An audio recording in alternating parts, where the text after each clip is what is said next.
Iran কি পারমাণবিক বোমা পরীক্ষা করে ফেলছে, বোমা কি বানায় ফেলছে?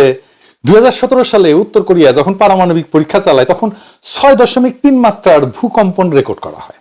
এইটা ছিল বিস্ফোরণজনিত কৃত্রিম ভূকম্পন। গতকালকেও ইরানের সেন্নানে 5.1 মাত্রার ভূকম্পন হয়েছে।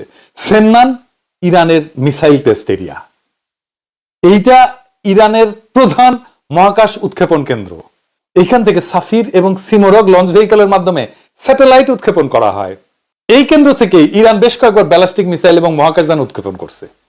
সেন্নান একটা মরুভূমি অঞ্চল এবং এইখানে সেই কারণে জনসংখ্যা নাই, লোকজন বাস করে না। সেই কারণে এই জায়গায় ব্যালিস্টিক মিসাইল এবং রকেট পরীক্ষা চালানো খুব নিরাপদ।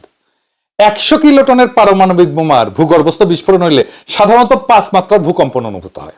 এই সামনান এলাকায় ভূগর্ভস্থ পারমাণবিক বিস্ফোরণের জায়গা হিসেবে তৈরি করছে ইরান, এই রিপোর্ট অনেক আগেই আসিছে। অনেকে চিন্তা করতেছে এইটা প্রাকৃতিক ভূকম্পন না, তবে এই ভূমিকম্পের কেন্দ্র মাটির 10 কিলোমিটার গভীরে। এত গভীরে পারমাণবিক বোমার পরীক্ষামূলক বিস্ফোরণ করা যায় না, করা হয়ও না।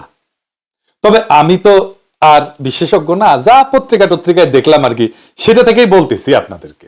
তবে 2024 অক্টোবরে এই সেন্নানে একই মাত্রা ভূমিকম্প হয়েছিল। সেটা ছিল আরো গভীরে, 12 কিলোমিটার গভীরে। আর ইউরোনিউজ স্টোরি করেছিল যে